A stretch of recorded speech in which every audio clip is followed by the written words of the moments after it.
opposition. Kemi Badenoch. Mr. Speaker, can I echo the Prime Minister's sentiments about the horrific terrorist attack of July the 7th? I was pleased to be at the commemoration service on Monday, and in particular, our thoughts are with the families of those who lost their lives, those who had to go on without their loved ones. And, Mr. Speaker, I would like to pay tribute to Lord Tebbit, who died yesterday at the age of 94. He was a man of iron integrity and conviction, who by his efforts helped to save our country from the chaos of the 1970s. We all owe him so much. Mr. Speaker, in their manifesto last year, Labour promised not to increase income tax, not to increase national insurance, and not to increase VAT. Does the Prime Minister still stand by his promises? Yes. Mr. Speaker, it is rare. It is rare, yes.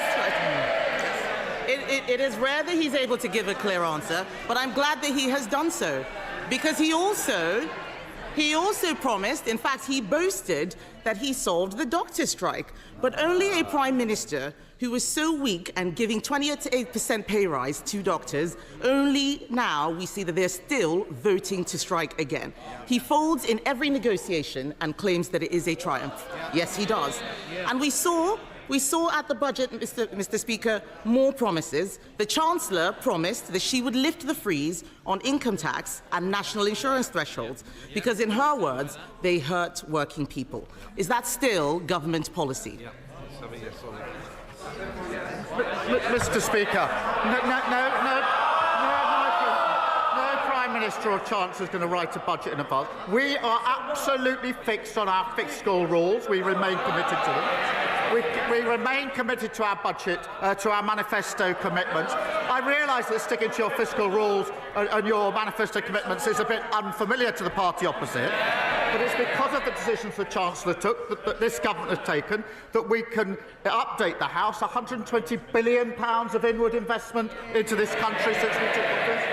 Business confidence at a 9-year high. That's longer than the Leader Opposition has been in Parliament. Deloitte this week saying the UK is now the best place to invest, creating 384,000 jobs. What a contrast to the mess that we inherited from the party opposite.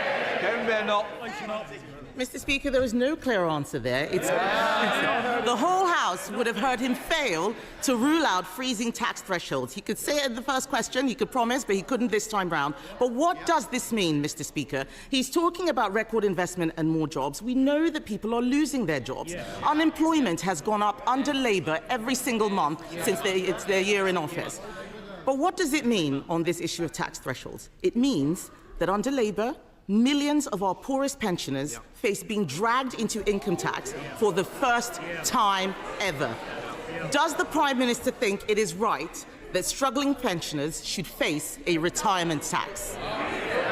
Mr. Speaker, for a Prime Minister or Chancellor to say we're not going to write a budget in advance isn't a Labour thing or a Tory thing. Every single Prime Minister and Chancellor says they won't. We will stick to our manifesto commitments. We will stick to our fiscal rules. This is a language they don't understand, which is why I have to... That's what got us into the problem in the first place. And whilst she comes here every week to talk the country down, that investment, record investment, £120 billion, that will be good, well-paid jobs across the country. And this investment, Mr. Speaker, is foreign investors who can choose whether to invest in this country. They're choosing to invest in this country now because they have confidence in what this government is doing.